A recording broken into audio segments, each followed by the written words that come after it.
Good evening, ladies and gentlemen. I am Bouncy Scout 152, and this is like the 10th time I've been trying to record this video.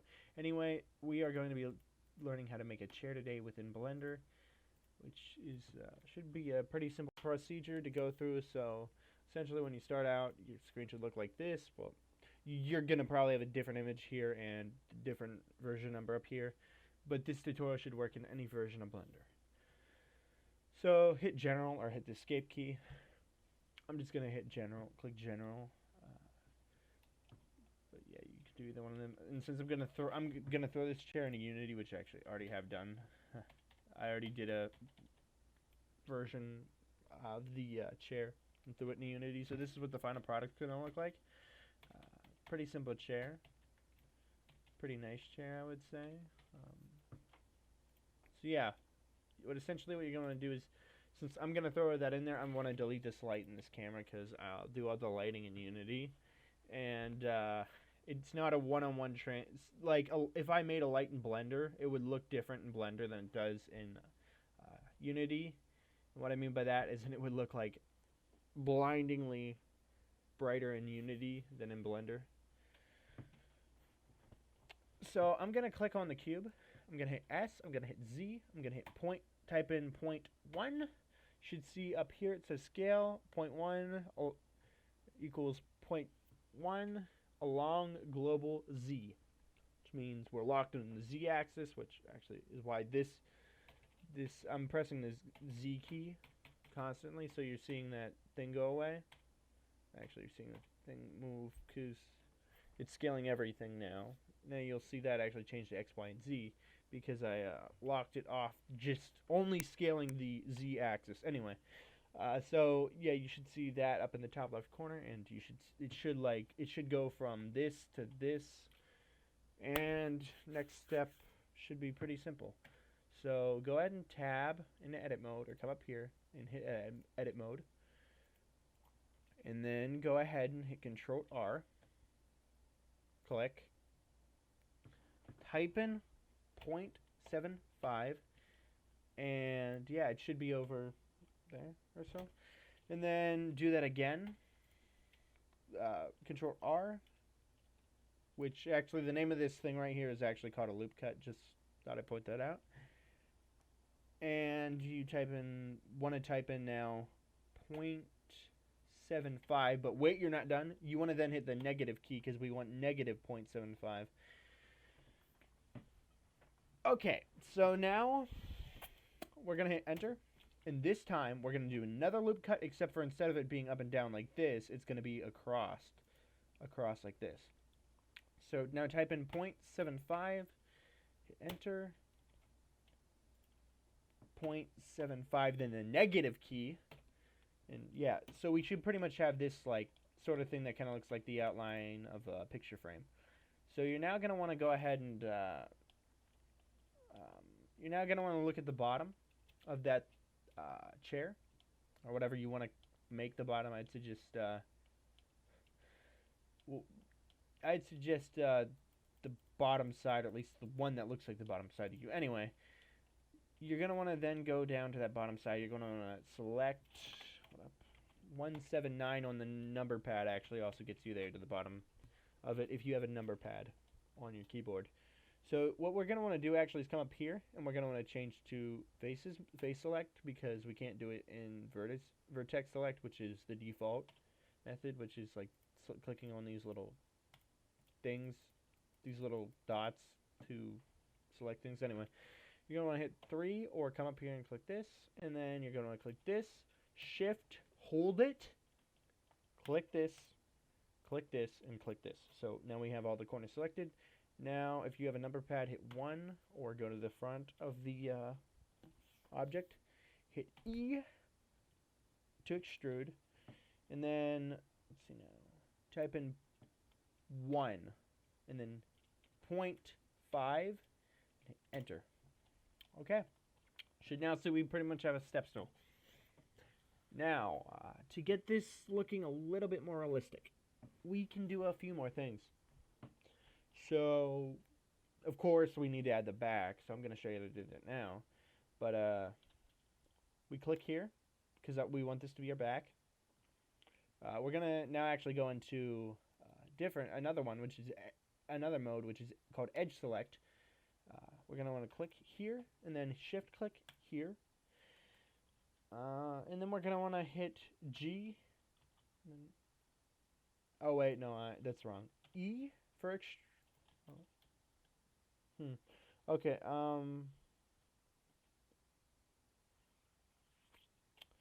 Actually, I think we're gonna want to stay in face. Oh yeah, we're gonna want to actually go switch back to faces mode or press a 3 key. Come here, and then hit extrude. Hit Z until that, like, you can see that blue line, and it's like, regardless of whether you go left or right, it's still gonna go up and down. So E, and then C, and then type in about 1.5, or wait, no, actually type in 2, and then hit enter, and then come here, click this, and click this. Oh yeah, you also want to, before you click that, you want to hit 2 or click on Edge Select. You're going to click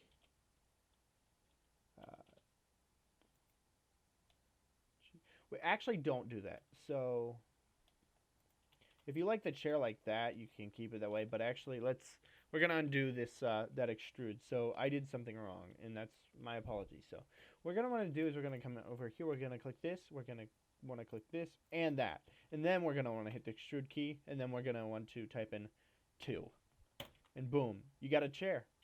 But we want to make this chair a little bit more complex. We want to make this chair look a little bit more like this one. As you can see, it's got more. This one has more smoother edges and kind of looks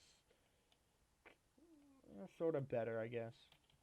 So we're gonna want to then come back in here, and we're gonna want to click, tab into edit mode, or click here and click in, go into edit mode, and then we're gonna want to hit 2, and then we're gonna want to click this and this, and then we're gonna want to hit G, and then we're gonna want to hit Z, and then we're gonna want to type in -0.4. Hit enter. Then we're gonna want to come down to this blue wrench on the right. This is modifier properties. Click it. Add modifier. Subdivision surface, and then change the viewpoints level to about 3, and the render quality to about 3. So now you should have this, which is not really not what you're looking for, probably. So you probably want the bottoms to look more flat. So go ahead and click on it. Tab into edit mode, or like I said, come up here, hit edit mode, then Control R. Come down here. Click Control R here. Click and drag all the way down, or about as far down as you think is good.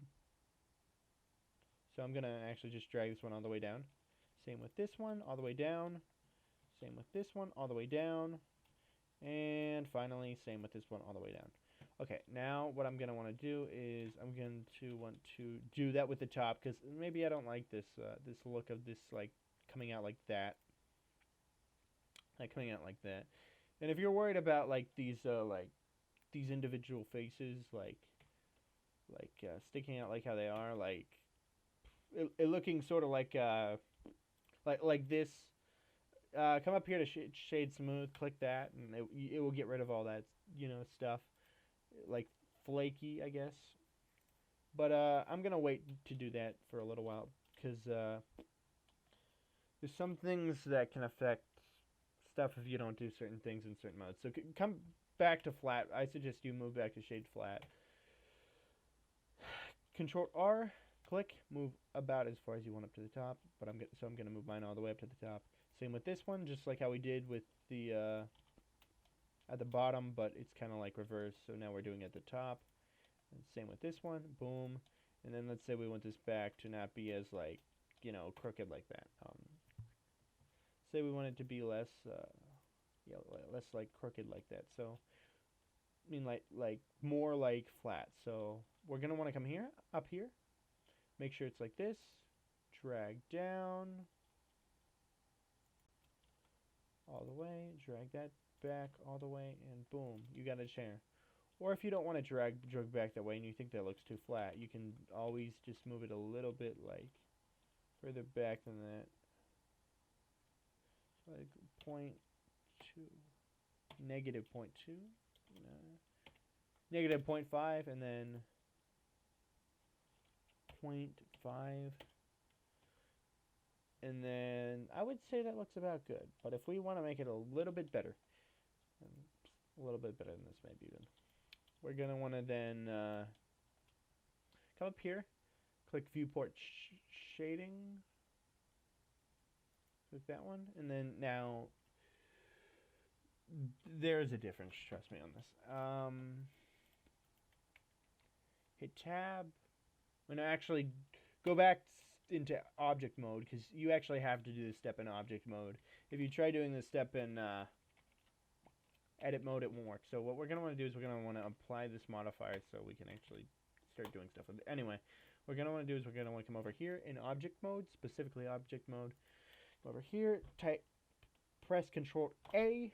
It's going to apply that modifier. So now it's linked to that object. So now what we're going to want to do is we're going to want to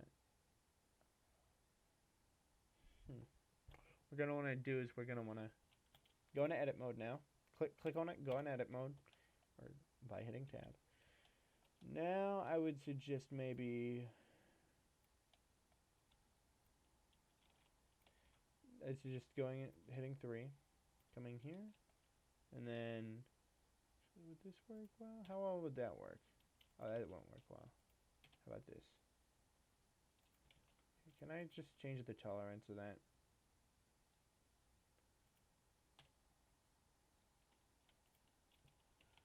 Okay.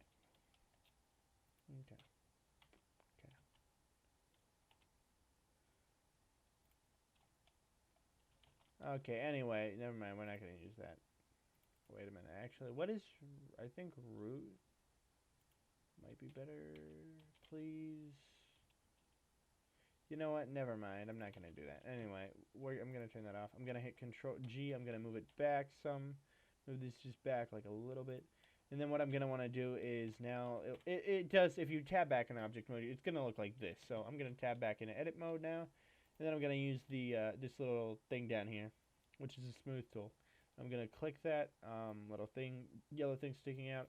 Click and drag out until I think it looks about good. So like, and also try not to overdo it or you might screw the thing up. Make it look not as good. About right there.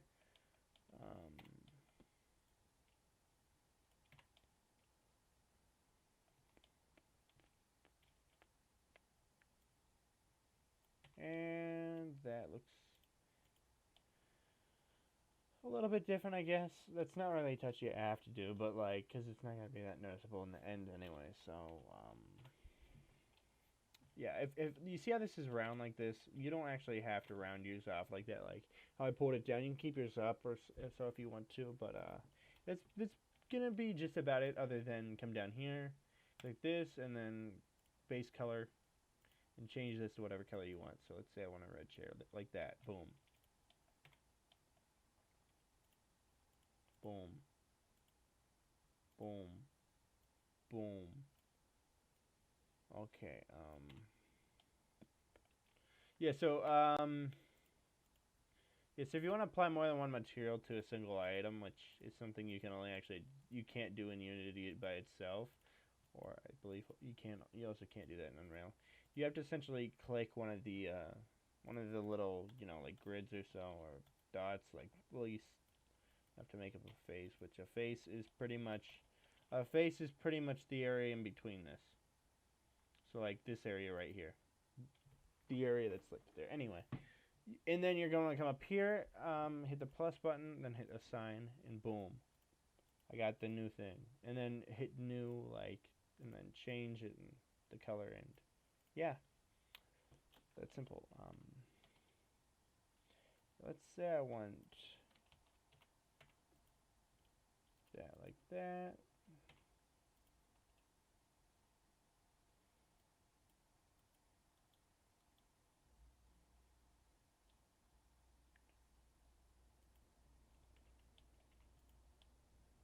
That's pretty cool. Wireframes are kind of cool sometimes. Just don't go too nuts with them, I guess. Yeah. There's some pretty cool things you can do within Blender. I'm gonna teach you guys how to do some of them, like